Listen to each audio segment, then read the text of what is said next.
Salam kasih, damai, dan sejahtera. Tuhan memberkati, menyertai, dan melindungi. Salam para pasangan-pasangan muda yang akan menjadi pengantin pada suatu saat. Hari ini kita diberikan pembekalan dulu untuk sebagai suatu sarana bagaimana kita menghargai seksualitas dan perkawinan itu sebagai bentuk dari cinta kita kepada Tuhan Allah. Mari kita mulai sesi ini dengan berdoa. Dalam nama Bapa dan Putra dan Roh Kudus. Amin. Ya Allah Bapa yang bertata di dalam surga, kami mengucap syukur dan terima kasih. Kami para orang muda yang mempersiapkan diri untuk jenjang perkawinan, memberikan waktu dan segala harapan kami untuk dibina.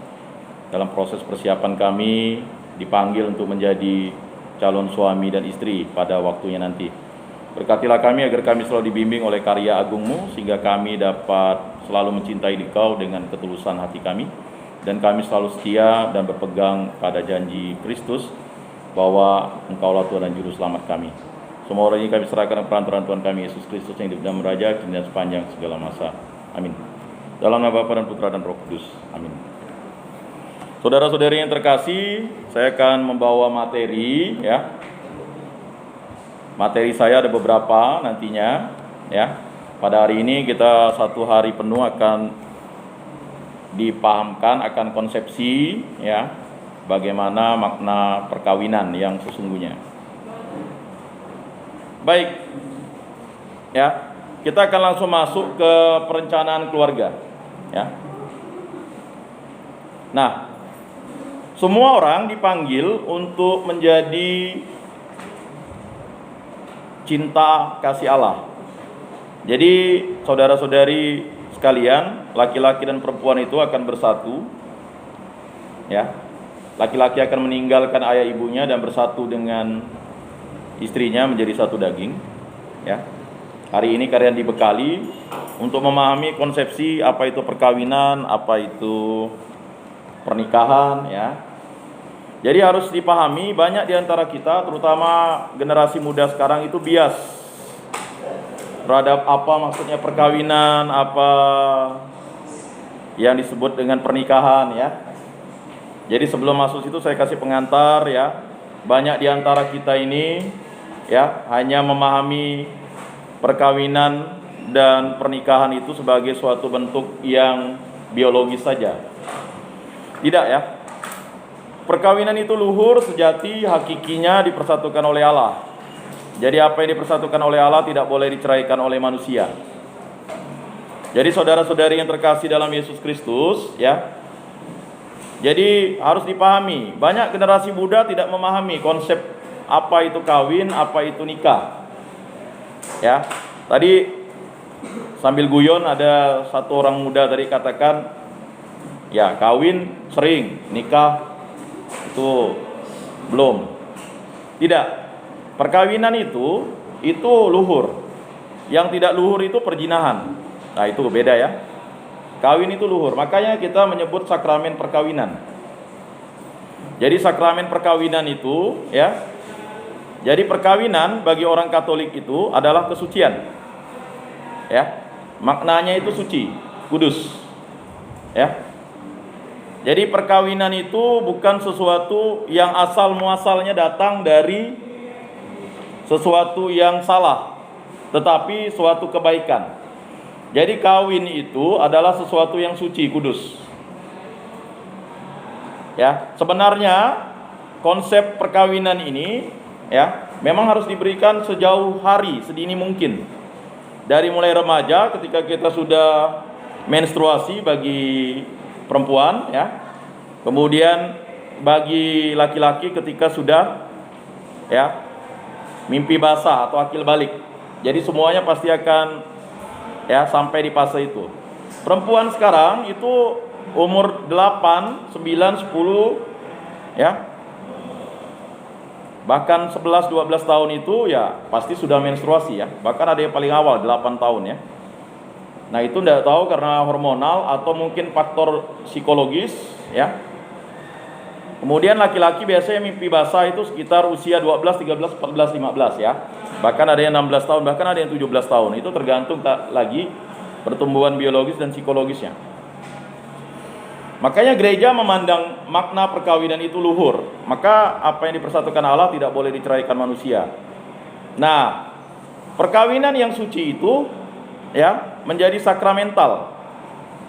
Jadi dalam gereja Katolik, sakramen perkawinan itu adalah suatu tanda rahmat Allah, ya, di mana kita ikut serta dalam karya agung Allah, ya, untuk melestarikan umat manusia. Maka laki-laki dan perempuan, ya, bersatu padu berupaya untuk melestarikan kehidupan ini sehingga dia menjadi satu daging. Tetapi dalam upaya itu mereka harus memahami bahwa konsepsi perkawinan, ya, adalah sesuatu hal yang mesti direncanakan. Jadi kalau misalnya Anda punya pemikiran, ya, Anda mau kawin usia berapa misalnya. Jadi saya jelaskan dulu, ya. Kita mau pacaran usia berapa? Apakah kita ketika umur 12 sudah boleh pacaran? Atau umur 15 sudah boleh pacaran? Atau umur 18. Itu tergantung 3 faktor ya, karena yang utama adalah faktor pribadi. Yang kedua faktor keluarga, yang 3 faktor lingkungan. Persoalannya ya, faktor pribadi itu dipengaruhi oleh macam-macam. Ya, budaya, kemudian pendidikan. Selanjutnya apa? Ya, suasana atau kondisi. Jadi kalau misalnya di lingkungan Anda itu usia 14 sudah kawin, ya, pasti kalian akan ketika kawin usia 20 dianggap sudah perawan tua misalnya. Nah, itu ada di daerah-daerah tertentu seperti itu. Sehingga pada saat SD misalnya sudah tamat SD langsung kawin. Nah, tapi undang-undang ya nomor 1 tahun 74 itu kemudian direvisi dengan undang-undang perkawinan sekarang, bahwa perkawinan itu ya sah di mata hukum jika sudah berusia di atas 18 tahun ya. Nah, jadi kalau misalnya di bawah itu harus izin pengadilan. Tapi menurut hukum itu di bawah 21 tahun harus izin orang tua. Nah, nanti kita dalami. Nah, jadi seperti itu. Jadi pembekalan hari ini berdampak bagi 5, 10, 15 tahun ke depan. Bagaimana kematangan seseorang itu bukan dinilai dari usia, tetapi kematangan itu dinilai dari perilaku kita. Perilaku seksualitas kita, ya. Perilaku cara pandang kita, cara kehidupan kita. Jadi saya memberikan pengantar ini, hari-hari ini kalian bisa melihat tontonan itu. Kalau yang udah buka internet misalnya ya, Twitter ya. Jadi hampir rata-rata terpapar dengan pornografi ya. Kami juga kaum dewasa mungkin senang juga melihat itu, tetapi kami punya filter. Filternya adalah bahwa makna perkawinan itu bukan seperti yang kalian tonton. Ya, karena perkawinan itu luhur, bukan sesuatu yang dipaksa tapi dasarnya cinta. Jadi kalau kalian misalnya pacaran lalu mau kawin, lalu kalian melakukan hubungan seksualitas, itu kan dipaksa namanya. Akibatnya nanti timbul hal-hal yang tidak diinginkan 5, 10, 15 tahun. Ya. Apalagi kalau misalnya perkawinan itu didasarkan atas married by accident. Nah, itu sesuatu yang cacat hubungan relasi. Ya, apalagi kalau kita generasi muda ini kan ya menganggap kalau kita sudah pacaran itulah pilihan kita satu-satunya. Padahal itu bukan pilihan. Pacaran itu adalah sesuatu yang harus dilalui setiap orang yang ingin berelasi sesuai dengan fasenya. Dan pacaran juga tidak akhirnya menuju ke perkawinan. Ya, bisa ke persahabatan. Ya. Tetapi pacaran itu harus ya diarahkan pada konsep bahwa pacaran itu tidak main-main. Dia akan menjadi sesuatu yang nyata. Nah, akhir-akhir ini ya kita mulai kehilangan makna perkawinan itu bagaimana ya, bahwa perkawinan itu harus dilangsungkan atas dasar cinta dan ada syarat-syaratnya. Statusnya liber itu bukan suami orang, bukan istri orang ya. Liber itu statusnya artinya dia masih bujangan, dia masih gadis ya. Dan makna kesucian cinta itu, ratum et consumatum, itu akan kalian dapatkan ketika kalian sudah diberkati, disucikan. Makanya di gereja Katolik itu ya, setelah kalian ada proses-prosesnya ya. Jadi orang kawin itu kan dimulai dari ya berteman. Berteman itu jenjang naik. Berteman bisa bersahabat, bisa pacaran. Ya. Ada yang sahabatan, dia bisa nanti bertunangan. Ada yang pertemanan, dia bisa naik. Nah, relasi hubungan manusia seperti itu. Ya. Lalu setelah sekian lama berteman, mulai cukup dewasa, kata dewasa misalnya dimulai pacarannya SMA. Biasanya usia pacaran yang prematur itu kan SMP, SMA itu biasanya agak jarang lah bisa sampai ke jenjang yang cukup tinggi ya. Paling batasnya ya setelah tamat SMA, orang bilang cinta monyet lah ya. Nah, lalu tiba-tiba putus karena sesuatu dan lain hal, itu wajar-wajar saja. Karena ada keputusan yang harus diambil. Ya, keputusan yang diambil. Jadi, nah itu konsekuensi moral dari kita berpacaran. Jadi pacaran itu tidak ada ikatan apapun dan tidak ada ya, pacaran itu tidak ada punya korelasi ikatan yang kuat. Pacaran itu ya tidak bisa dijadikan sebagai dasar yang kuat untuk kita lalu patah semangat, putus cinta dan sebagainya. Karena pacaran itu kan memang sesuatu yang harus dijalani oleh pribadi manusia yang normal. Oh, ada yang tidak pacaran lalu kawin. Nah, itu mungkin kehidupan sosialnya agak kurang, karena pacaran itu kan proses mengenal. Lama berpacaran belum tentu bisa jadi begitu ya. Nah, begitu juga dengan misalnya orang yang sudah jenjang kepacaran lalu bertunangan. Belum tentu bertunangan itu juga punya konsekuensi moral untuk jadi. Ya, memang ada sebagian orang kalau udah bertunangan itu wajib jadi. Kata wajib jadi itu ya belum tentu bisa jadi. Karena dasar perkawinan itu adalah cinta. Bertunangan sekian lama, tiba-tiba ya di suatu titik jenuh, jemu, lalu memutuskan untuk kawin dengan yang orang lain, itu haknya pribadi kita. Jadi perkawinan itu adalah statusnya adalah kehendak bebas manusia yang diarahkan untuk prokreasi. Ya. Jadi jangan kalian mengatakan pacaran itu sebagai sesuatu yang tidak serius. Pacaran itu serius tetapi tidak punya ikatan. Ya kan? Tidak punya ikatan, artinya seseorang ya hanya punya komitmen. Komitmennya ya kalau pacaran minimal sudah melihat ya, sudah memaknai bahwa perkawinan itu bisa terjadi karena pacaran.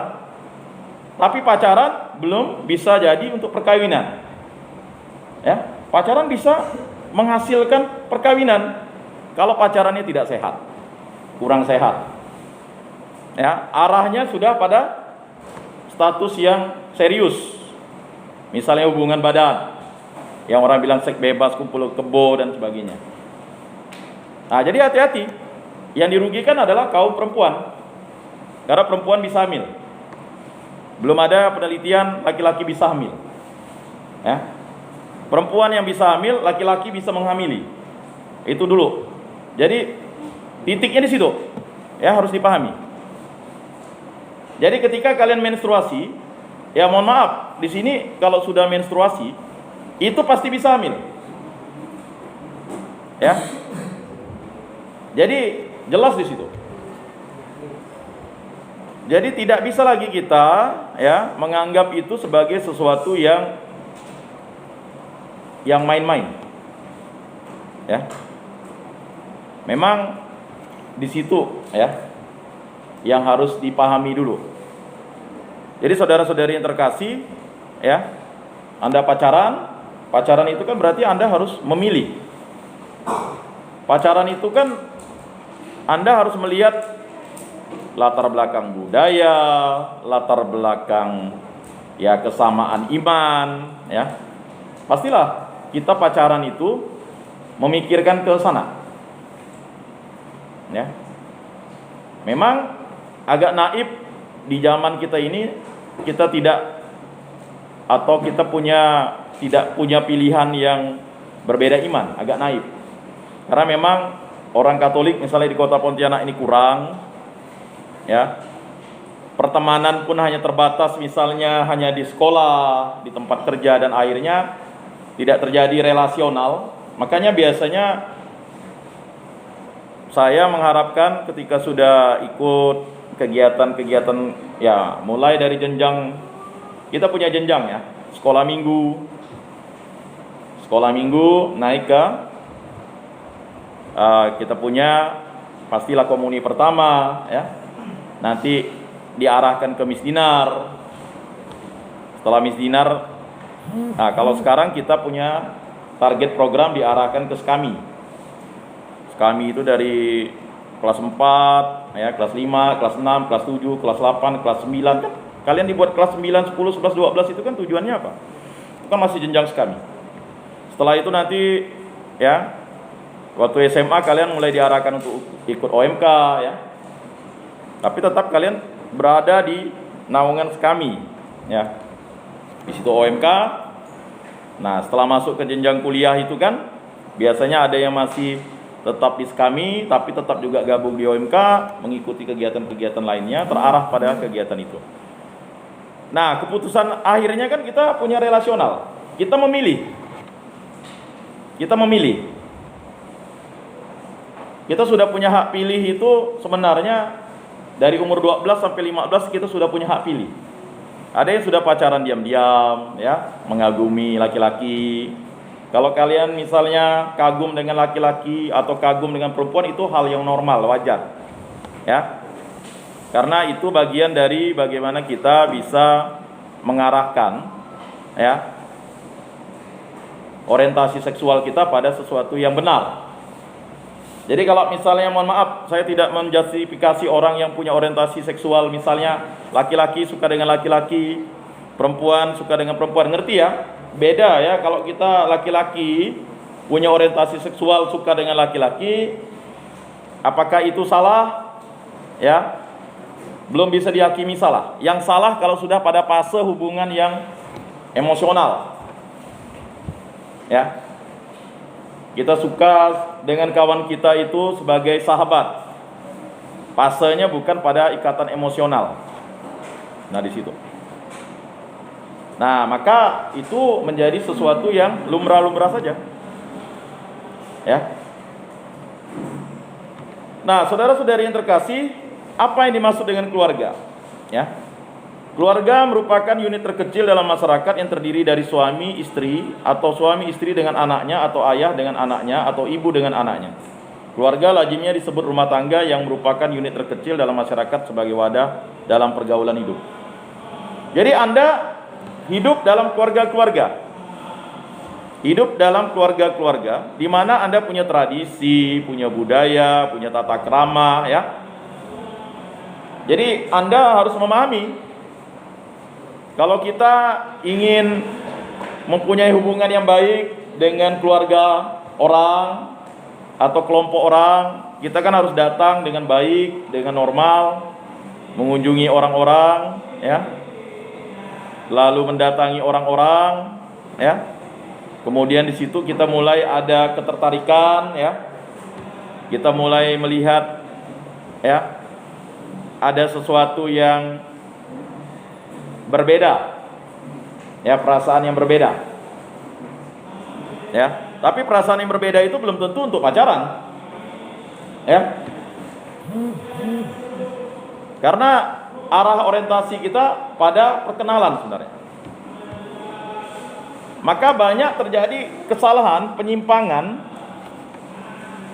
seksualitas ya. Penyimpangan seksualitas itu terjadi karena kita salah mengartikan arah orientasi pemikiran kita. Jadi seperti itu. Ya. Mengapa seperti itu? Ya itulah dia. Bagaimana merencanakan keluarga Kristiani sebagai persekutuan hidup dan cinta sesuai jati dirinya sebagai persekutuan hidup dan cinta? Kita bisa lihat di dokumen gereja ya. GS ya 48. Maka keluarga-keluarga Kristiani mempunyai 4 misi, yakni membentuk komunitas pribadi-pribadi. Ya. Jadi kalau kalian sekarang ini ya, ini kan udah tepat nih. Ya. Kita mau memberikan pendampingan ke orang muda itu pada usia berapa sebenarnya? Sebenarnya pada usia 12 itu sudah diberikan yang namanya moral seks dan perkawinan. Ya. Jadi begini, ya. Moral perkawinan itu pada hakikinya adalah baik. Tidak mungkin kita ingin meneruskan atau melestarikan kehidupan di dunia ini tanpa adanya perkawinan, ya, maka disebut moral. Lalu seksnya itu kan berbicara tentang jenis kelamin. Kalau Anda baca kitab suci, ya, laki-laki dan perempuan akan bersatu menjadi satu daging. Itu dari kitab Kejadian sudah dijelaskan. Laki-laki akan meninggalkan ayah ibunya dan bersatu dengan istrinya menjadi satu daging. Nah, maka dijelaskan lagi oleh Yesus, apa yang dipersatukan Allah tidak boleh diceraikan oleh manusia. Nah, ini menjadi nilai dan moral yang penting bagi Anda, orang muda. Bahwa moral dalam perkawinan itu luhur, kudus, suci, ya. Moral itu artinya menyatukan kedua belah pihak, ya, menjadi satu daging, diikat dengan perkawinan yang dipersatukan Allah. Dan tidak boleh diceraikan oleh manusia. Ya. Jadi kalau pacaran itu belum ada moralnya. Ngerti tidak pacaran itu belum ada moralnya? Ya. Jadi pacaran itu belum ada moralnya. Apa moral yang mengikat kalian? Bisa kalian mukul ceweknya, itu kekerasan. Itu harus kena, ya, dilaporkan ke polisi. Membuat nangis si ceweknya, si cowoknya, ya enggak bisa. Itu kekerasan. Nah, ya. Ya kan? Belum ada moralnya. Kalian manusia bebas kok. Ketika kalian tidak senang dengan A, kalian boleh katakan, oh kita jalan sendiri lah. Anda bukan suami saya, Anda bukan istri saya, kan begitu. Tidak ada moralnya. Apa moral yang mempersatukan kalian bisa membatasi orang? Tidak ada. Ya kan? Makanya keluarga membentuk komunitas pribadi-pribadi, komunitas yang bisa, ya, membatasi kalian itu orang tua kalian. Karena kalian hasil dari buah cinta ayah ibu kalian. Begitu. Jadi harus dipahami ya. Terutama remaja tanggung-tanggung nih. Karena fase yang paling berat ini umur ya 15 menuju ke 18. Try and error, coba-coba. 15 ya. Kalau perempuan tuh usia try and errornya mulai dari usia 12 sampai ke 18. Laki-laki 15 sampai 18. Try and error. Nah, di situ sering terjadi yang namanya penyimpangan perilaku seksual. Terjadilah hubungan seksual antara laki-laki dan perempuan yang sudah secara biologis bisa menghasilkan, tetapi secara psikologis belum mampu, ya kan, memberikan tanggung jawab dan kewajiban. Jadi begini, ya. Kalau bicara tentang pendampingan pengantin ini ada sesi-sesinya. Ini sebenarnya baru dasarnya ya.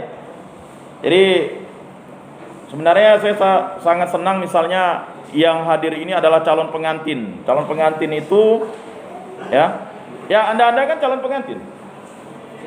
Ya.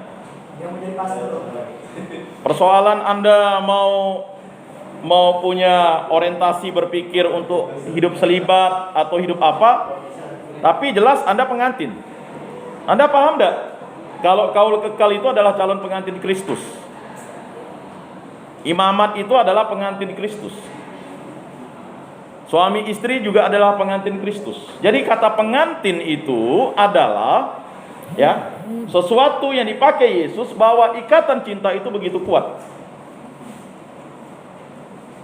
Jadi kalau kalian punya pacar, lalu kalian sudah membatasi lebih daripada orang tua, berarti kalian sudah melakukan tindakan yang kurang bermoral.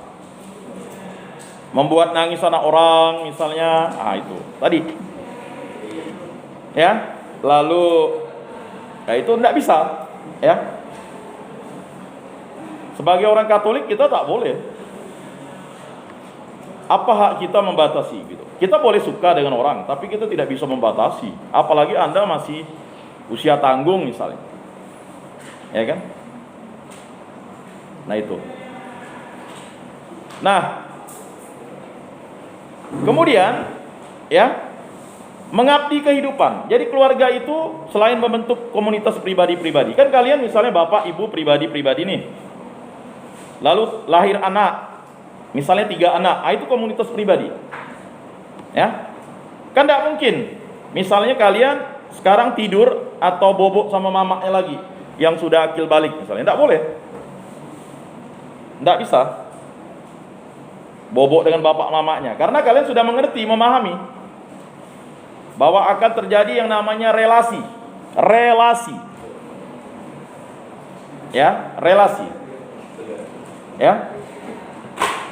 Jadi begini, beda pendidikan timur dan barat ini kan terletak pada pola asuh.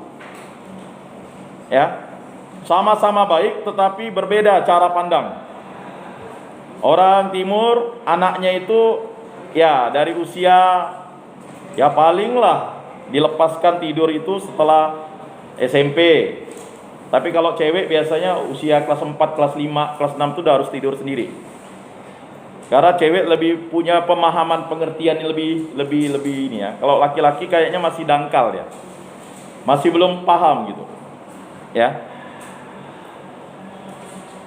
Nah, biasanya di situ. Tapi kalau barat itu mulai dari bayi sudah dilepas.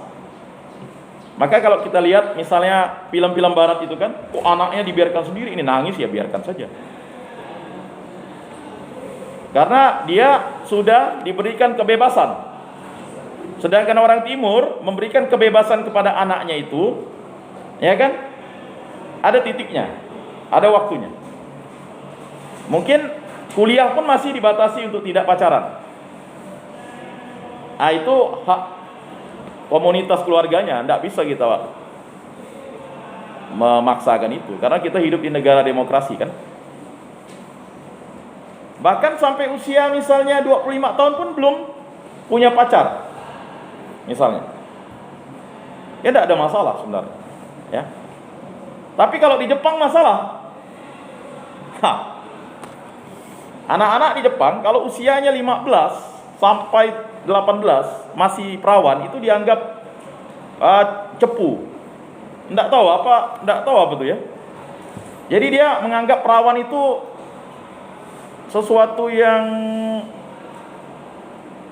beban bagi anak gadis di sana. Ya. Nah, di kita justru keperawanan itu bagi orang Katolik itu adalah simbol gereja yang agung kudus itu tadi.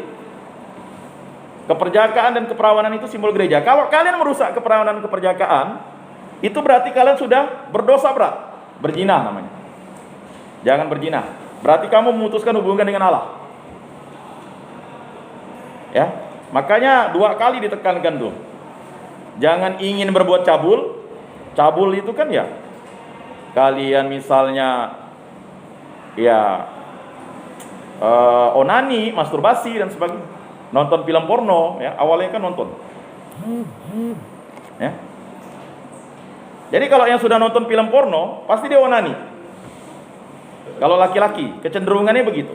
Itu tidak bisa dipungkiri. Makanya kalian ya akan melakukan tindakan yang namanya pelecehan seksual. Nah, pelecehan seksual itu terhadap siapa? Terhadap diri kalian dulu, setelah itu terhadap orang terdekat, kemudian nanti terhadap pasangan dan sebagainya. Nah, itu harus dipahami ya. Maka mengabdi kehidupan. Jadi kalau Anda ya mulai melakukan tindakan-tindakan yang mencemarkan diri Anda, berarti Anda tidak mengabdi kepada kehidupan. Berikutnya, ikut serta dalam pembangunan masyarakat. Makanya Undang-Undang Nomor 1 Tahun 74 ya, perkawinan itu harus disahkan ya oleh lembaga agama dan agamanya harus sama. Jadi kalau beda dengan gereja Katolik, perkawinan itu ada atas dasar cinta. Tapi kalau Undang-Undang Nomor 1 itu, perkawinan itu harus dengan yang seagama. Jadi Undang-Undang Nomor 1 Tahun 74 itu sebenarnya sudah memberikan hak-hak sipil kepada warga negara untuk memilih pasangan harus seiman. Kalau beda iman, bagaimana? Ya. Pasal 29 ayat 1 dan 2, negara menjamin kemerdekaan tiap-tiap penduduk untuk memeluk agama dan kepercayaan masing-masing. Makanya, gereja Katolik memandang perkawinan itu sebagai sesuatu yang luhur, yang suci. Ya. Jadi tolong jangan kalian belajar dari orang-orang yang sesat. Sesat itu tadi. Bagi kita kawin itu adalah kesucian. Kalau pernikahan itu kan resepsinya saja. Ya. Jadi kawin itu adalah suatu kesucian. Mengapa? Karena kawin itu memang moralnya hanya dilakukan oleh laki-laki dan perempuan ya, yang telah diberkati ya. Lalu berelasi untuk memperoleh keturunan dan kebahagiaan.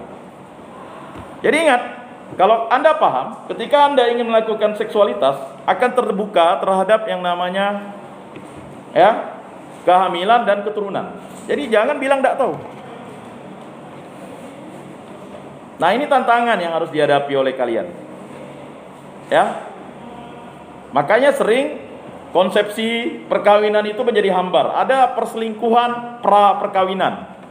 Perselingkuhan yang dilakukan oleh orang-orang yang sebelum kawin dengan pasangannya tapi sudah melakukan perzinahan dulu dengan pasangannya terlebih dahulu. Ya. Jadi persoalannya di situ. Nah, itu persoalan berat. Jangan dianggap suka-suka ya. Anda akan tumbuh dewasa 5, 10, 15 tahun, 20, 25 tahun, 30. Nah, di situ Anda akan mempertanggungjawabkan sesuatu yang tidak akan Anda bisa lagi ya cabut itu paku ya. Jadi kalau Anda melakukan hubungan seks terbuka atas lahirnya anak dan anaknya tumbuh besar, Anda akan mempertanggungjawabkan itu. Ya terserah. Makanya para orang bunda ini kalau tidak dibekali ilmunya ini, dia akan menggunakan seksualitasnya untuk menyakiti orang, merugikan keluarga, merugikan diri sendiri, sampai akhirnya nanti ya bisa membunuh dirinya sendiri kan. Nah, ini dampak yang berbahaya. Dan banyak akibat kesalahpahaman tentang seksualitas terjadilah yang namanya ya kan gangguan-gangguan ya psikologis. Berikutnya, mengambil bagian dalam perutusan gereja. Jadi kalian ya mulai dari kalian lahir, orang tua kalian kan dipersatukan oleh Allah, dipersatukan oleh sakramen perkawinan ya. Timbul kelahiran itu Anda harus membaptis anak. Ya. Jadi seperti itu. Oh, saya belum. Tidak bisa kata belum itu. Ya. Jadi terlalu menyepelekan masalah perkawinan ini sehingga akan jatuh pada kondisi itu. Makanya Anda itu mengambil bagian dalam perutusan gereja. Ketika Anda ya sudah memiliki, kita belum cerita tentang bagaimana memilih pasangan yang ideal ya. Karena pasangan yang ideal itu itu sesuatu yang kalian cita-citakan. Tapi kita mulai untuk membongkar makna perkawinan itu, ya. Jadi seperti itu. Nah, jadi repotnya di situ. Maka kalau pembekalan calon pengantin ini kita harus membongkar kebusukan dulu diri kita dulu. Tahu kebusukan diri kita. Makna seksualitas itu apa, mana perkawinan itu apa, ya. Nah, itu. Dan ini bukan sesuatu yang bisa, ini hidup kita sekali nih, kawan-kawan, ya. Selanjutnya, keluarga harus membangun dirinya sebagai komunitas pribadi-pribadi yang diikat oleh cinta kasih yang merupakan dasar utama hidup berkeluarga. Jadi, cinta, ya. Cinta, ya. Dasarnya cinta. Jadi gini, sekali lagi, dasarnya cinta. Kalau dasarnya itu bukan cinta, sehebat apapun kalian merajut hubungan keluarga, tidak akan bisa bertahan. Dasarnya cinta. Ya, dasarnya cinta. Ya, sama kalian misalnya di keluarga. Ya, kalau kalian tidak dicintai orang tua, pasti kalian tidak betah di rumah. Misalnya. Jadi dasarnya cinta. Jadi mencintai itu bukan sesuatu yang, ya, hal yang wajar-wajar saja, tetapi cinta itu merupakan suatu tanggung jawab moral. Ya. Jadi itu. Mengapa? Karena cinta suami istri bersifat tak terceraikan. Ingat, cinta suami istri bersifat tak terceraikan. Kalau cinta pacar itu bisa putus. Cinta tunangan bisa bubar. Tapi cinta suami istri tidak terceraikan. Jadi tidak ada yang bisa bertanggung jawab terhadap diri kalian kalau bukan suami atau istri kalian yang telah diberkati dalam sakramen perkawinan. Makanya, ya, saya kalau dulu di Bengkayang itu usia SMA itu udah saya bekali moral seks dan perkawinan, karena mereka tamat SMA langsung banyak yang married atau kawin. Ya. Jadi ingat, pacar atau tunangan itu tidak akan bisa bertanggung jawab. Maka kalau kalian sudah tahu maknanya ini, memang menjadi pasangan Katolik itu memang harus sehat. Sehat, ya kan? Jadi pacaran Katolik itu sehat begitu. Oh, enggak bisa Pak, zaman sekarang sehat Pak. Ya harus bisa. Kita Katolik. Kalau Anda bukan pengikut Kristus, memang Anda akan melakukan tindakan-tindakan yang jahat. Kalau sebagai pengikut Kristus, kita melakukan tindakan yang baik. Ya, tindakan yang baik. Nah, tindakan yang baik itu apa? Ya, itu tadi. Karena yang bisa bertanggung jawab adalah suami dan istri Anda yang sah. Jadi kalau Anda melakukan hubungan seksualitas dengan pacar Anda pasti tidak bertanggung jawab. Tidak percaya, silakan. Ya. Jadi seperti itu. Ini saya tegaskan nih, supaya Anda punya benteng, ya. Maka tadi dipanggil anak-anak OMK suruh ke sini, ya. Kita kasih pembekalan dulu supaya nanti memberikan makna perkawinan tuh. Ya kan? Oh belum Pak, saya belum mau kawin nih. Siapa bilang?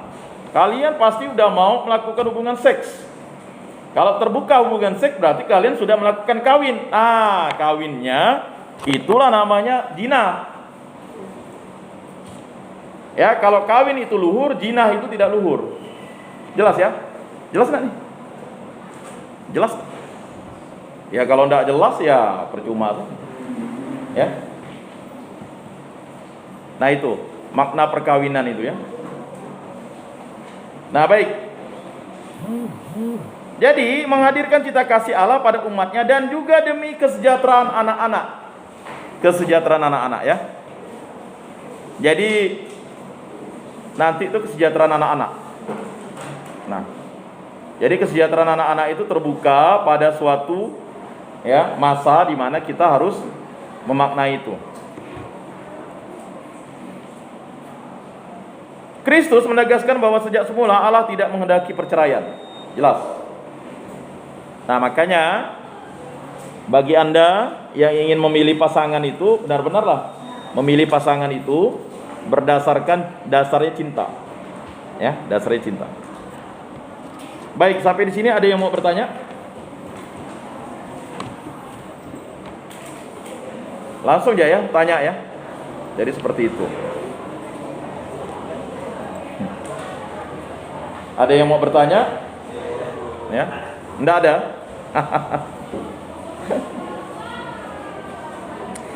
Tuhan sejak awal berkehendak manusia membentuk keluarga. Jadi kehendak Tuhan.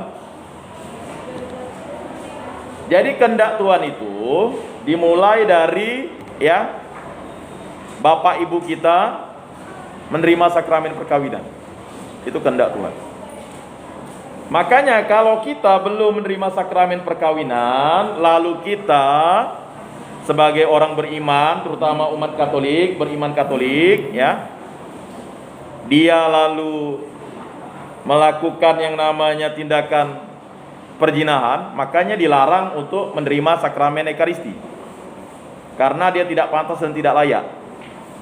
Itu halangan namanya. Misalnya kawin adat itu kan bukan kawin gereja, ya. Jadi seperti itu. Jadi perkawinan yang dipersatukan itu kan harus dipersatukan oleh Allah, tidak boleh diceraikan oleh manusia. Manusia diciptakan oleh Allah dan menjadi keluarganya, ditempatkan di Taman Eden atau Firdaus yang artinya indah, tempat bahagia.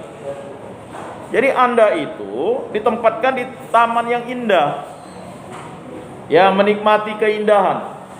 Ya, menikmati keindahan. Ya.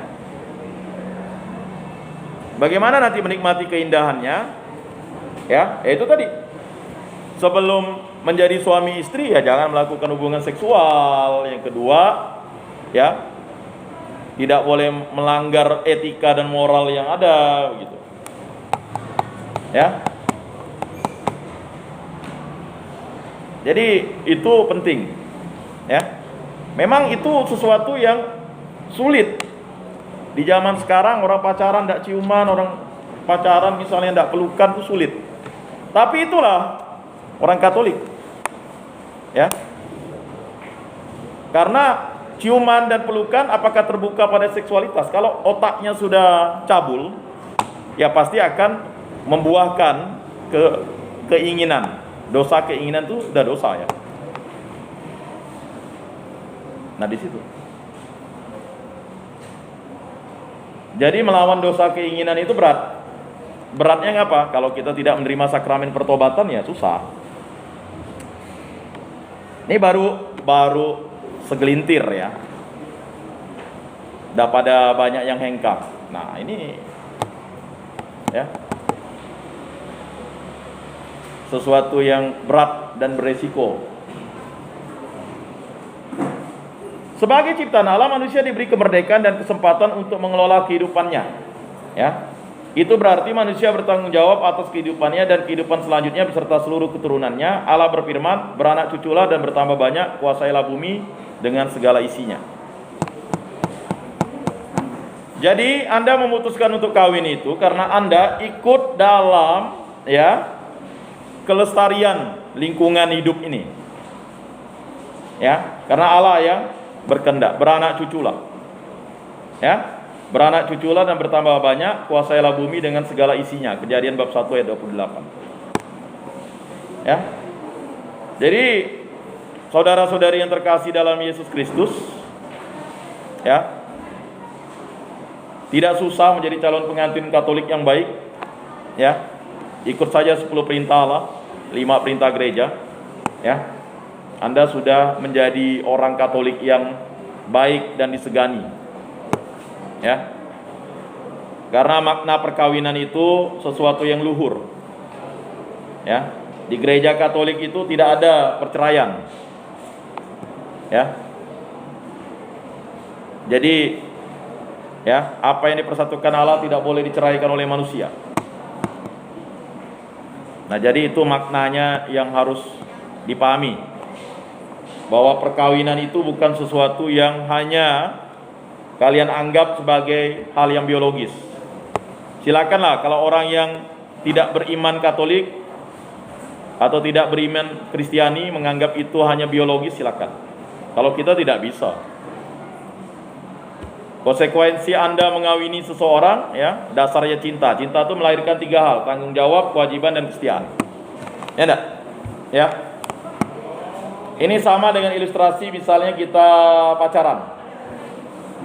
Kalau pacar kita sudah tidak lagi suka dengan kita lalu jalan dengan cewek lain, ya udahlah, kita tinggalkan lah. Berarti kan dia tidak setia dengan kita. Ngapain kita harus nunggu orang yang tidak setia? Tapi kalau kawin tidak bisa.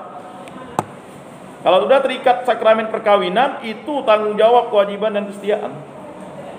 Maka tanggung jawab kita apa? Tanggung jawab kita untuk, ya, memberikan nafkah. Jadi laki-laki meninggalkan ayah ibunya dan bersatu dengan istrinya menjadi satu daging, berarti dia harus memberi makan, bekerja, ya.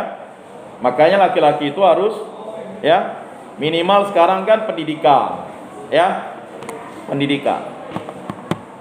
Kalian tinggal di kota, masa pendidikannya, mohon maaf, SMA doang lalu kawin misalnya. Tinggal di kota, kalah dengan orang di kampung sampai S1 S2, ya. Tinggal di kota ini akses banyak, ya. Sambil kerja, kuliah. Ya enggak? Kalian tinggal buka kulkas di rumah. Internet tersedia. Ya. Lihat jalan sudah halus, mulus. Ya, kita hidup itu udah nyaman di kota ini. Tapi kok kita tidak bisa memaknai itu sebagai sesuatu hal yang harus kita syukuri.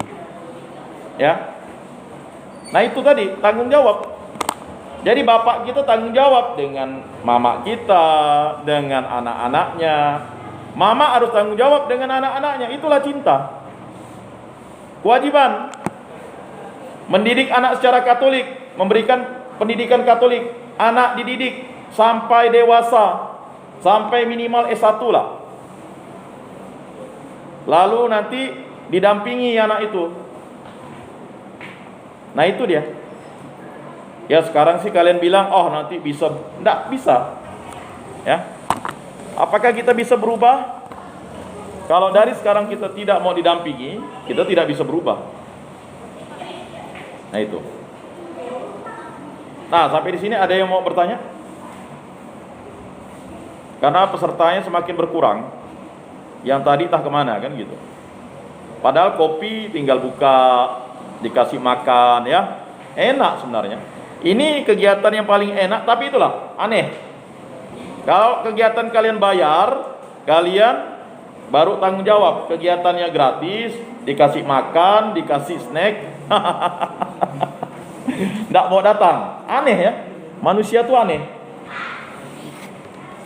Memang aneh manusia itu, ya. Dia tidak menghargai sesuatu yang ini, ya. Maka saya bilang dengan panitia itu, ya, kalau memang pesertanya tidak ada, carilah OMK saja kan. Tapi OMK-nya pun ya begitu juga, ya. Untuk mendatangkan ini, betul kata pastor tadi itu. Kalau kita hanya doa aja, doa, anak-anak baik, tidak ngasih orang makan, ya sama juga kita tong kosong nyaring bunyinya.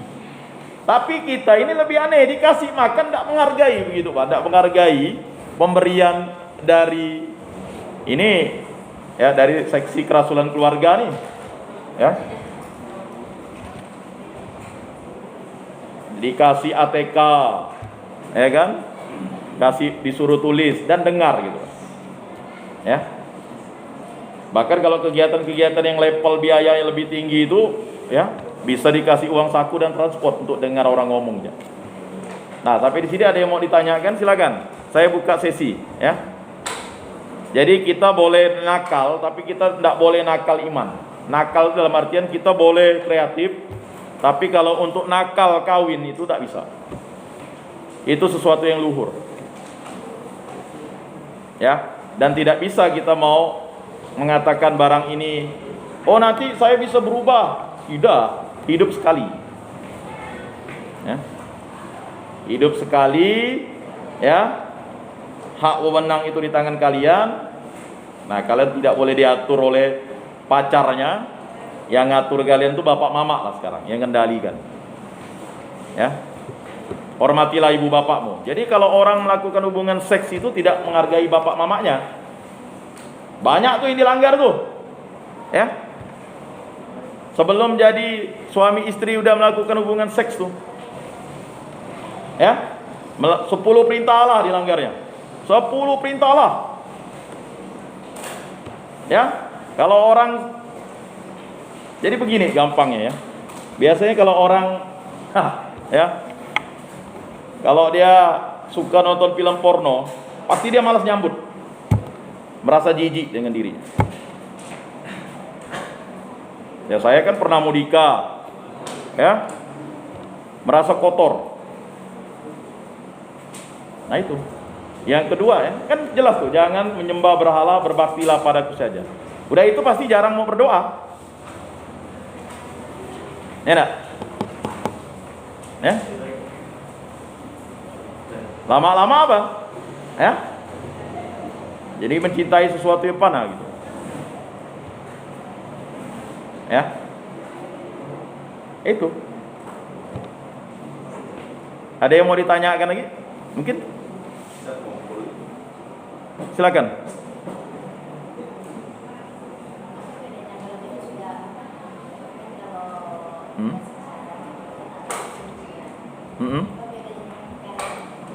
Gimana? Oh gitu. Sebenarnya istilah rehab itu hanya ada di Kalimantan. Rehab itu tidak ada perkawinan di rehab. Konvalidasi, mengucapkan janji perkawinan ulang. Konvalidasi ulang. Rehab itu istilah Kalimantan. Ya mana ada kawin bisa direhab? Ya kan, karena kan begini. Perkawinan yang didasarkan atas dasar cinta itu kan harus diberkati oleh Allah. Kalau kalian tidak datang dalam sakramen perkawinan, akibatnya kan kalian hubungannya zina. Biarpun udah misalnya kawin adat gitu. Kawin adat itu kan hanya sosial. Ya kan? Apalagi kawin tak beradat. Tahu kawin tak beradat? Kawin itu macam-macam ya. Dimulai ya kawin beradat dengan tidak beradat.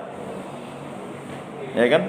Kalau kawin tak beradat kumpul kebo, seks bebas, kawin beli, ya kan? Pergi ke WTS, pergi ke gigolo, ya. Bayar kan gampang. Nah, itu kan makna perkawinannya sudah hambar. Tapi kalau kalian memang benar-benar ingin menjadi pasangan yang ikut kehendak Allah, ya harus melaksanakan yang namanya konvalidasi tadi itu. Ya kan? Tapi kan tidak mudah konvalidasi, apalagi kalau perkawinan kalian prematur. Tahu prematur ya perkawinannya? Ya baru suka sama suka langsung tidur bersama, yang satunya akhirnya merasa dirugikan, ya dirugikan kan dua.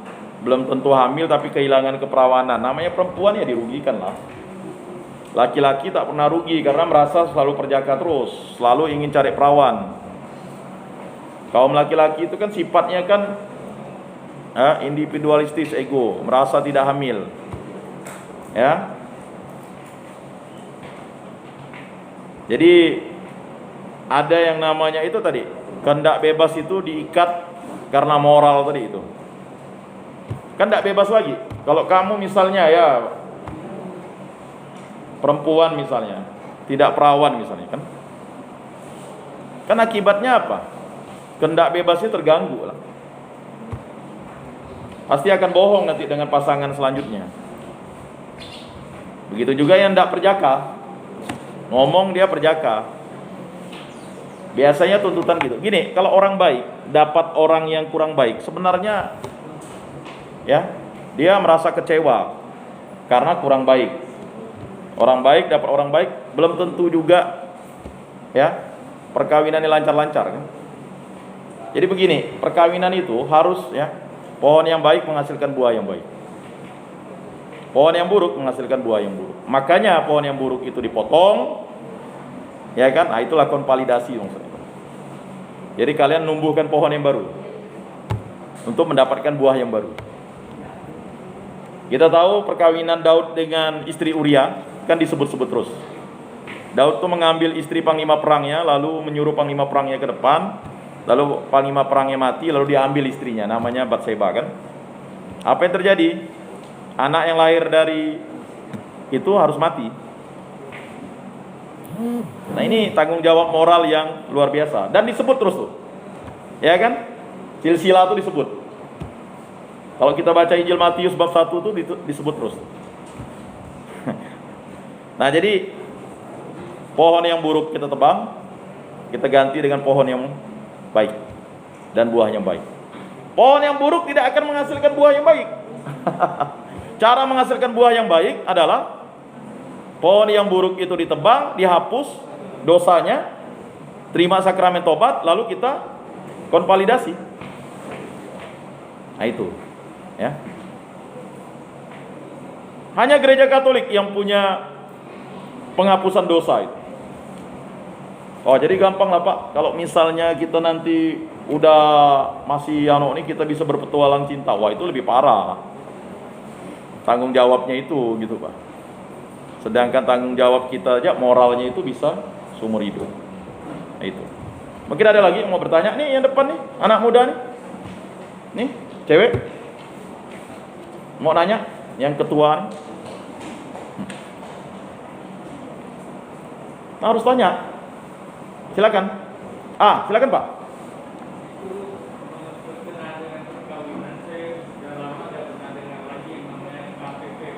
Oh, KPP. Baik, ini Pak Ketua Lingkungan nanya nih. Kursus persiapan perkawinan Pak nanti akan diadakan per regio, karena waktu Covid ini memang KPP itu sebenarnya kursus persiapan perkawinan itu tidak hanya calon pengantin yang ikut Pak. Seharusnya anak-anak muda yang usianya sudah 25 tahun ke atas itu seharusnya ikut KPP juga ya, supaya dia tahu makna perkawinan itu. Bahwa perkawinan itu tidak semudah yang dia pikirkan. Kata kami dulu itu kan misalnya tuh makan tuh cinta berak lope-lope, tidak begitu Pak. Kalau kita kawin tidak akan mungkin begitu. Ya, adik-adik sekalian dengar tuh, ya kawin itu tidak semudah yang kalian lakukan. Karena tanggung jawabnya berat, ya. Karena kalian harus menghidupi, bukan diri kalian. Sekarang sih kalian enak tinggal di rumah orang tua, ya. Mohon maaf, semua beli dari ujung kaki sampai ujung rambut itu untuk istrimu tuh, ya. Bahkan perempuan juga harus bekerja, ya kan, bekerja. Rumah tangga itu kan bekerja. Sama statusnya, laki-laki dan perempuan tuh dibuat setara, tulang rusuk. Mengapa tulang rusuk? Karena kalau diambil dari tulang kepala, nanti perempuan nginjak kepala laki-laki. Diambil dari tulang kaki, nanti laki-laki nginjak perempuan. Tulang rusuk itu kan semacam ini. Makanya KPP, kursus persiapan perkawinan itu sekarang diganti dengan pendidikan perkawinan Pak. Pendidikan perkawinan. Pendidikan persiapan perkawinan dengan pendidikan perkawinan. Karena banyak pasangan usia 0 sampai 5 tahun saja. Saya ingat di Skadau kemarin, baru 1 minggu saja sudah minta cerai. Jadi pastornya katakan dari 100 perkawinan ada 10 yang di bawah 1 tahun, dan yang tercepat itu 1 minggu. Nah diberkati nih. Nah ini hati-hati ya kalian anak muda. Apa yang menyebabkan kalian tidak lagi memaknai perkawinan? Karena kalian sudah melakukan seks bebas, seks beli, ya. Kalau punya duit beli, ya. Tidak tahu kalian ya. Kita tidak tahu, usia 12, 13, 14, 15 kan bisa pergi ke WTS. Yang namanya beli. Dan akibatnya nanti merugikan istrinya. Ya. Jadi istri itu dianggap tanda kutip, ya kan, barang saja nanti. Nah ini yang membuat bias perkawinan-perkawinan. Dan ini membuat pusing. Pusingnya siapa? Kawinnya diam-diam, nikahnya ramai-ramai. Enak? Kawin pakai urat, nikah pakai surat. Ini sakit. Ya? Hah? Kok rame-rame? Kawin kan kamu diam-diam. Nikahnya kan rame-rame. Masa kamu nanti nikah ndak ngundang orang? Kalau nikah, kawin kan pasti. Hah? Ya kalau kamu kawin seorang berarti untuk apa sakramen perkawinan? Ah, ini yang saya bilang nih. Nggak bagus dia mengeksplorasi pemahamannya. Ini saya senang. Saya mau ngasih. Ini Anda sudah tersesat dalam kerangka berpikir yang sesat. Jadi gini, banyak anak muda umur 12-13 sudah terdampak. Karena apa? Salah memaknai perkawinan. Di otaknya perkawinan itu seksualitas saja. Padahal seksualitas itu hanya bagian untuk menjadi rahmat. Karena perkawinan itu bukan seksual. Perkawinan itu adalah satu daging. Ya.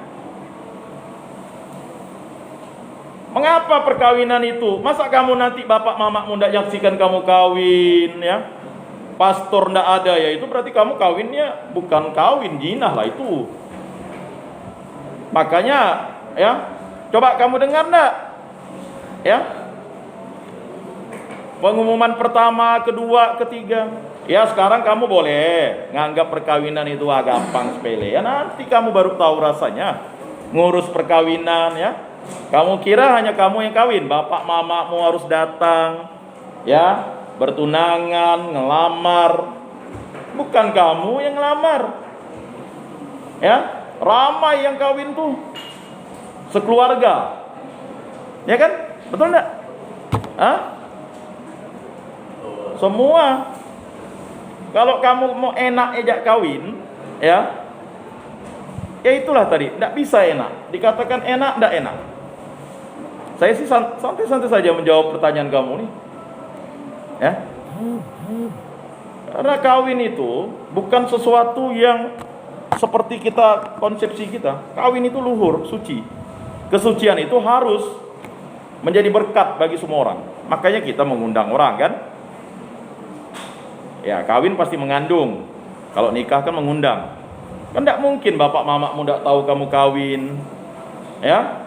Masa kalian berdua aja yang kawin di situ? Emangnya kamu binatang?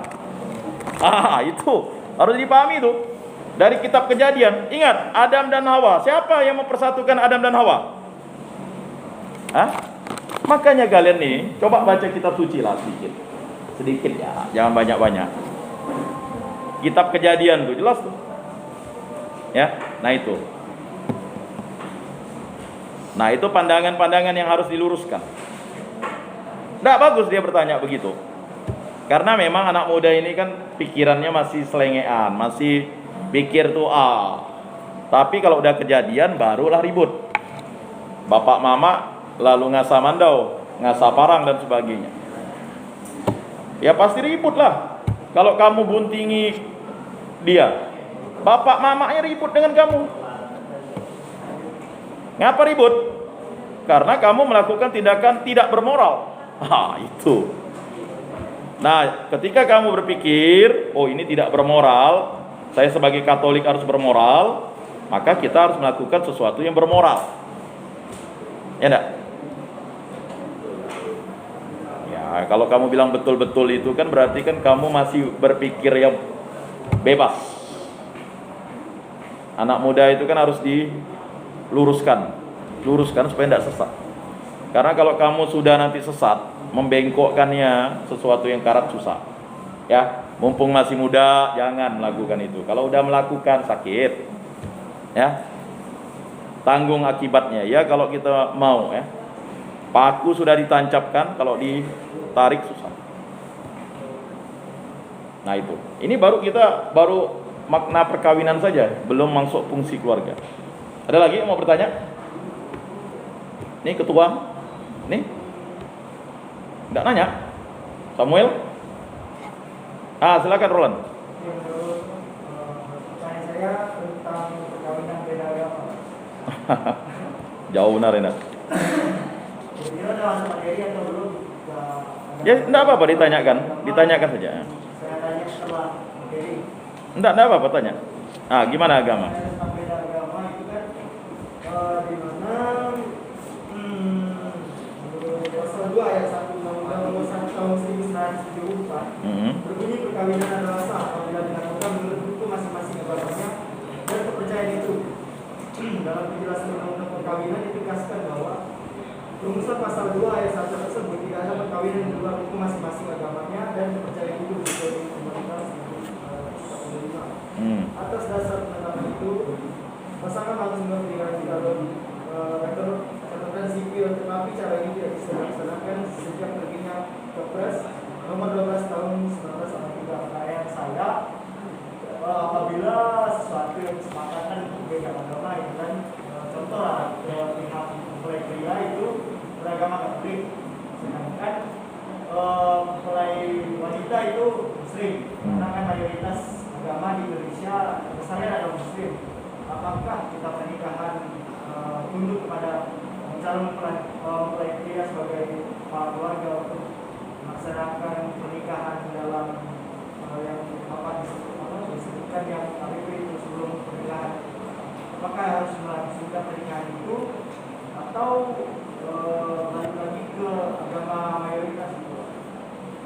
Ya, ini pertanyaannya nih, Roland udah mau kawin nih, kayaknya pasangannya beda agama nih. Baik, sebenarnya itu harus dihindari. Ya, perkawinan beda agama itu harus dihindari. Yang pertama sangat sulit dan rumit. Ya. Sebenarnya ada kawan saya itu perkawinannya beda agama, itu sangat sulit dan rumit. Pertama, sulit karena mendidik anak sulit. Yang kedua, ya, memang dia kasih rekomendasi janganlah kawin beda agama, karena itu akan menimbulkan luka-luka batin baru. Makanya carilah yang seiman. Yang seiman pun belum tentu dia beriman dengan baik kan. Ya. Jadi perkawinan kalau misalnya memang sudah ingin beda agama, ya, saya lihat rata-rata kawan saya itu agak sulit dia menempuh hidupnya. Memang awalnya bahagia kayaknya, karena dia merasa pendidikannya bagus, dia bisa menghargai dan sebagainya. Tapi memang harus dihindari. Ya.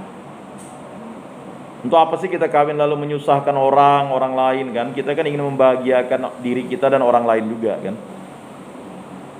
Ya, kita menyusahkan orang tua kita menyusahkan itu dulu. Ya, saya tidak merekomendasikan untuk kawin beda agama. Karena perkawinan beda agama, beda gereja aja udah sulit juga. Ya. Akhirnya ujung-ujung terjadi yang namanya egosentris. Lebih baik kalian cari pasangan itu yang seiman.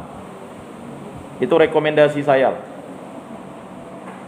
Tapi kalau terjadi seperti itu, ya, kamu harus siap-siap mengalami yang namanya ya perjuangan untuk hidup bersama dengan keadaan yang sulit.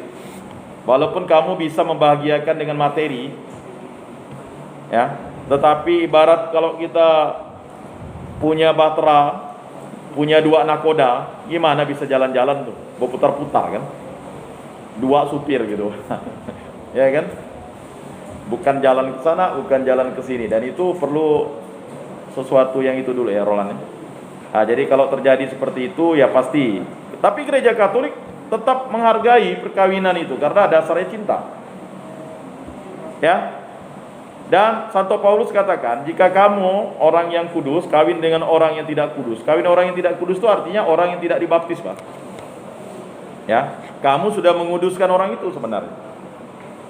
Makanya kalau yang mau kawin dengan gereja Katolik tidak pernah memaksa orang untuk masuk Katolik. Gereja Katolik menghargai nilai-nilai kebenaran yang ada dalam iman lain. Ya. Gereja Katolik memberikan yang namanya dispensasi. Itu harus izin uskup dilihat. Ya.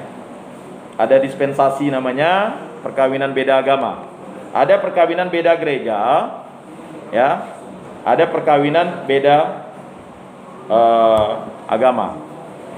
Nah, perkawinan beda agama misal dengan Islam, Hindu, Buddha, Konghucu. Karena agama di Indonesia kan 6. Ya. Tapi kalau perkawinan beda gereja itu dengan yang Kristen Protestan. Nah, itu. Nah, nanti ada pemeriksaannya, gereja melihat bahwa perkawinan itu luhur, dasarnya cinta. Dan kalian tetaplah seorang Katolik itu harus melaksanakan pemberkatan di gereja. Dan ada tanggung jawab mendidik anak secara Katolik, ada kontrak yang harus dilakukan karena matrimonio ya. Perkawinan itu kan kontrak seumur hidup. Kontrak seumur hidup dengannya. Dengan yang kita pilih. Jadi seperti itu. Ya wajar-wajar saja kita senang dengan orang yang beda agama misalnya. Kita harus cinta kasih kan. Nah itu. Dan kita juga tidak bisa memaksa orang itu untuk menjadi Katolik gara-gara kawin, tidak boleh. Dia harus kesadaran karena dia mencintai Yesus Kristus baru dia. Kita tidak bisa memaksakan itu. Apalagi kalau kita melakukan tindakan-tindakan yang jahat. Pohon yang buruk menghasilkan buah yang buruk. Tidak ada. Ya. Misalnya kita, mohon maaf misalnya. Ya kan, lalu kita menidurinya supaya dia masuk Katolik. Oh, tidak bisa, itu kamu sudah berdosa berat. Ya, itu. Jadi tidak bisa seperti itu. Perkawinan itu harus luhur, baik adanya, dipersatukan oleh Allah dan dasarnya cinta. Bukan kamu dasarnya pelet, guna-guna, ya, atau perkosaan, ya, atau karena ramalan, ya, tidak bisa. Jadi perkawinan itu harus didasarkan atas dasar cinta, ya, itu cinta yang murni dan seutuhnya. Bagus pertanyaannya. Kalau di mata hukum gimana, Pak? Kalau di mata hukum ya perkawinan itu ya harus diselenggarakan oleh satu lembaga agama. Jadi kalau misalnya perkawinan itu kamu sebagai seorang Katolik ya harus di gereja Katolik dong. Kalau kamu tidak kawin di gereja Katolik kan berarti kamu kawin zina. Jadi gereja Katolik itu begini, dia harus diberkati supaya kamu bisa menerima tubuh dan darah Kristus. Itu jawaban awam lah ya. Kalau ada eks pengecualiannya ya, itu berbeda lah. Kalau saya itu pandangan gereja ya seperti itu. Tidak bisa kamu misalnya seorang Katolik lalu kawinnya dengan agama lain kan begitu. Pakai tata cara agama lain. Ya. Karena memang perkawinan itu ya memang harus diselenggarakan ya, satu orang saksi cukup yaitu pastor. Tapi itu kan tidak mungkin. Perkawinan diam-diam sekarang tuh udah tidak ada lagi. Memang ada dulu perkawinan diam-diam itu. Ya, 2 orang ya pastor berkati ada. Itu hak wewenang imam kok. Ya, itu karena faktor-faktor yang lain. Ah, itu imam yang bisa menjawab. Jadi seperti itu. Nah, mungkin ada pertanyaan lain? Nih, yang nusuk anting-anting nih di telinganya. Oh, belum ada ya. Di sana tadi yang nanya kawin dengan nikah. Itu yang belakang, apa yang mau ditanyakan tadi?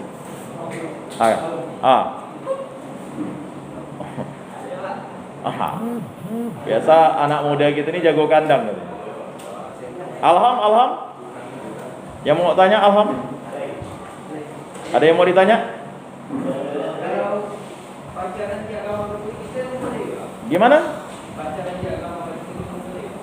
Pacaran di agama Katolik. Kamu Katolik kah? Hah? Kok pacaran di agama Katolik boleh atau tidak? Ya kalau kita pacaran ya tidak dosa. Yang dosa kamu berzina, buat cabul. Ngerti tidak? Kalau kamu pacaran lalu tak ke gereja dosa. Kamu pacaran lalu tidak nyambut tubuh dan darah Kristus hari Minggu dosa lah. Kamu asik ya pacaran di kantin sana. Ya kan? Kalau misalnya, ngerti enggak? Kalau kamu pacaran lalu tak ke gereja hari Minggu, dosa lah kamu.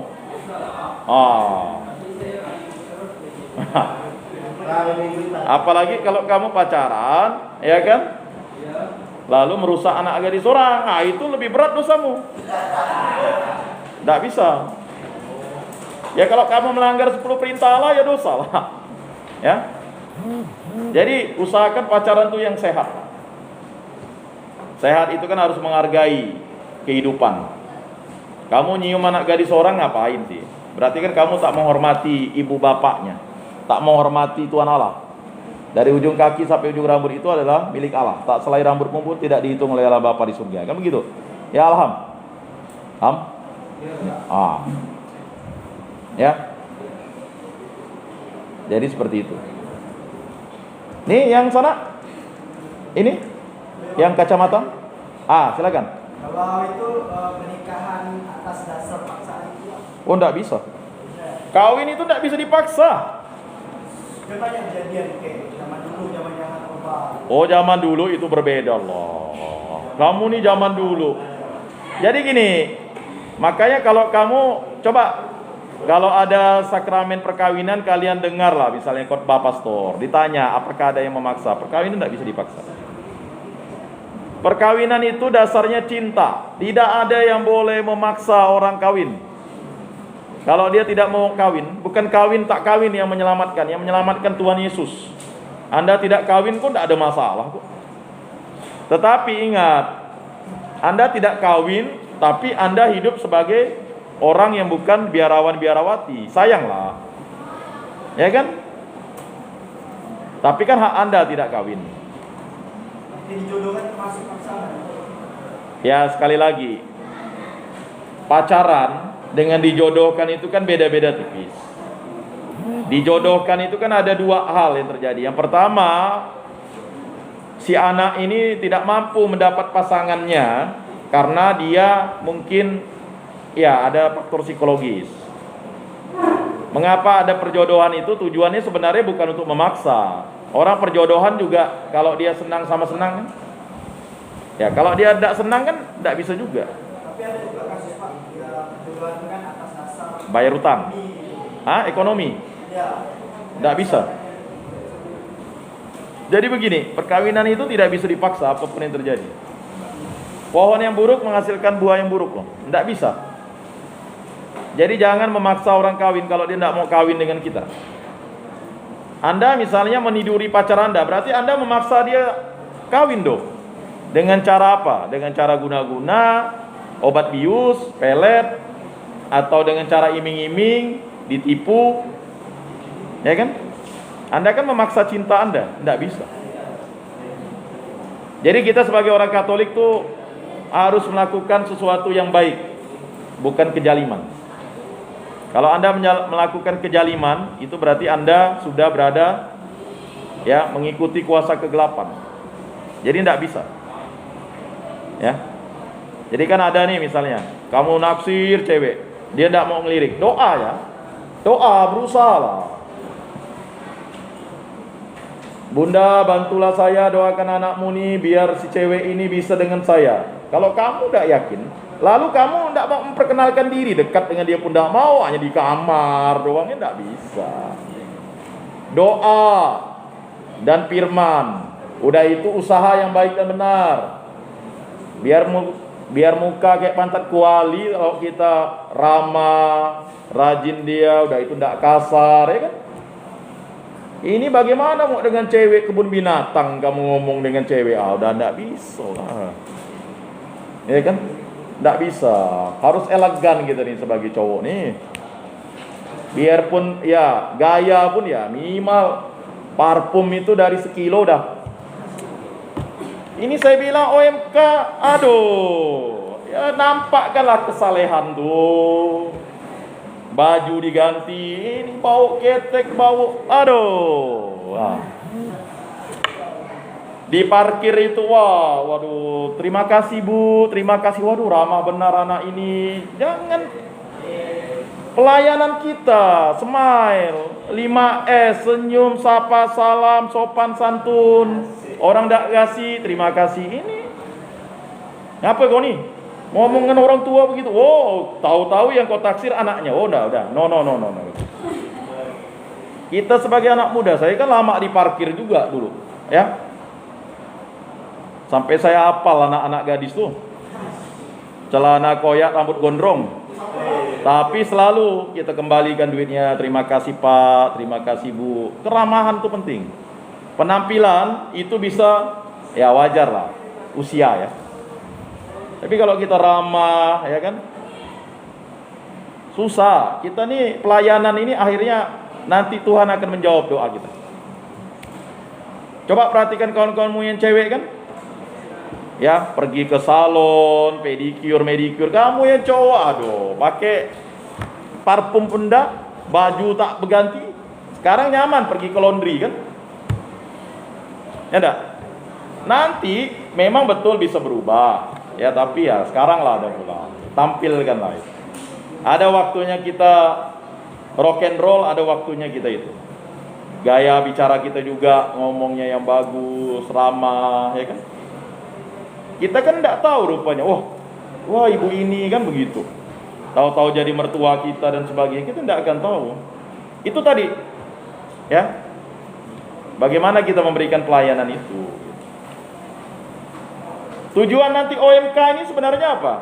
Saya selalu OMK ini kan agar kalian bisa bertemu jodohnya. Mungkin tidak di paroki ini, bisa di paroki lain, ya kan? Ya rajinlah ikut kegiatan apa-apa, ya. Saya kalau tidak ikut kegiatan Mudika, ya tidak ketemu lah saya dengan istri saya. Dari Stella Maris pergi ke BMJ misalnya, ya. Dari Stella Maris ke BMJ, ya. Jadi ngetok pintu tuh dari depan, jangan dari samping kan. Nah, tiga kali ditolak oleh mertua, yang ketiganya sukses. Jangan kita nih sebagai cowok Katolik patah semangat, ya kan? Nampakkanlah eleganitas kita gitu kan. Nah, jadi seperti itu. Jadi kalau kita misalnya mau ketemu cewek itu, ketemu bapak mamanya, ya om, salam om, jawablah salam gitu. Salam om, salam kasih, damai dan sejahtera kan begitu. Bisa ketemu si Mela om, saya dari paroki BMJ nih om, ya kan.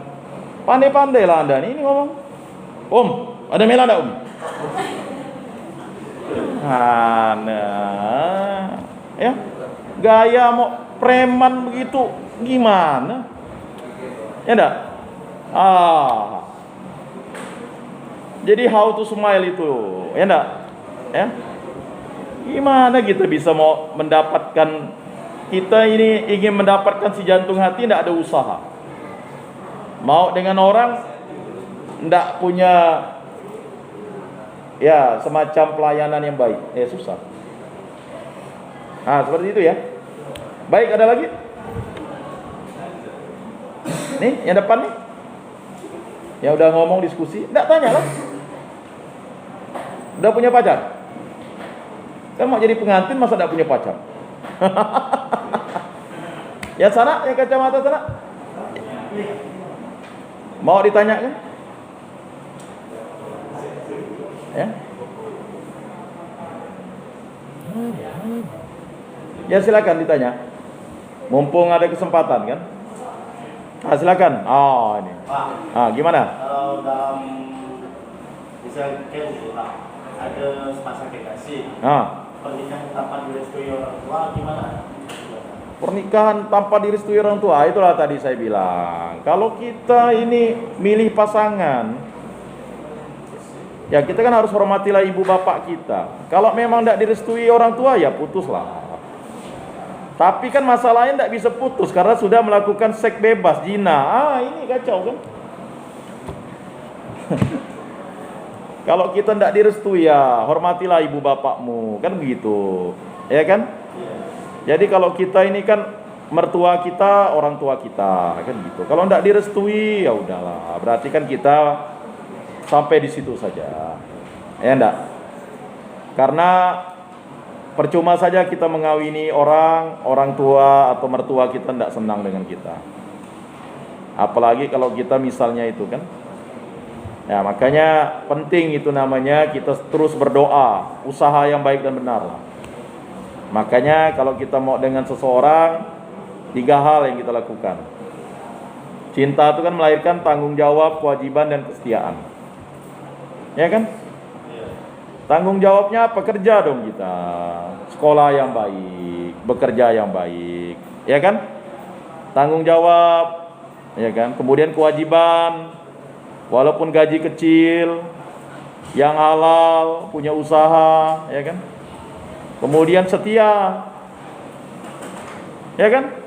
Ini katanya cinta tapi tidak setia, ya tidak bisa lah. Itu ya 3 hal ya. Nanti kita setelah makan siang tuh kita akan bahas yang lebih hot lah sedikit. Ya. Jadi perkawinan itu tidak perlu kita takutkan. Perkawinan itu adalah panggilan dari Tuhan. Makanya disebut sakramen perkawinan. Masih ada waktu 5 menit, silakan. Ada yang ditanyakan? Nih, mungkin? Silakan. Alham lagi. Kalau kita misalnya nikah atau kamu sendiri itu Waduh. Ini lihat dulu tradisi budaya. Jadi begini, Alham. Ada budaya-budaya tertentu yang masih mengizinkan perkawinan antara sepupu sekali misalnya. Tapi itu sudah tidak lagi direkomendasikan karena faktor kesehatan. Kamu lihat nila, ikan nila saja, kalau dia kawin dengan yang satu keturunan, ketuk dia. Apalagi kalau kamu kawin secara sepupu sekali kan. Kalau tradisi Dayak itu harus sepupu, udah lewat sepupu 7 kali baru boleh dikawini. Kalau enggak kena hukum adat ya. Karena begini, perkawinan antar sepupu itu kan ya tidak direkomendasikan karena dia masih punya ikatan darah. Ya kan? Yang satu garis nenek, satu garis kakek kan begitu. Ya, makanya ya penting untuk menanamkan nilai-nilai kesucian dalam hubungan dengan manusia itu. Masa kamu tertarik dengan sepupumu, berarti kan kamu ini terkontaminasi atas film porno. Karena kamu suka nonton Twitter film porno kan? Boleh ditanya. Jadi artinya begini, masa kita tuh kan hidup di muka bumi ini, carilah. Masa kita hanya dapat sepupu kita kan begitu. Ya. Naib benar gitu, Pak. Dunia yang luas ini masa tidak ada. Ya kan? Kamu di OMK ini pastilah ada yang kamu tinting, ada yang kamu suka. Tapi berpikir realistis. Kalau kita belum hidup yang mapan dalam artian kita belum selesai pendidikan, kuliah dan sebagainya ya. Janganlah dulu. Ya, masih ada 2 menit. Setelah itu kita break makan siang ya.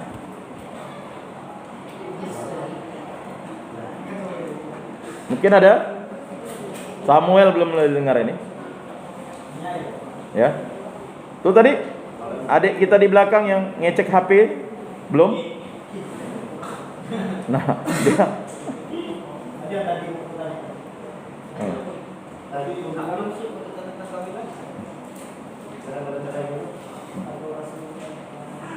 baik, kita untuk sesi ini kita break dulu, kita akan makan siang. Terima kasih atas perhatiannya ya.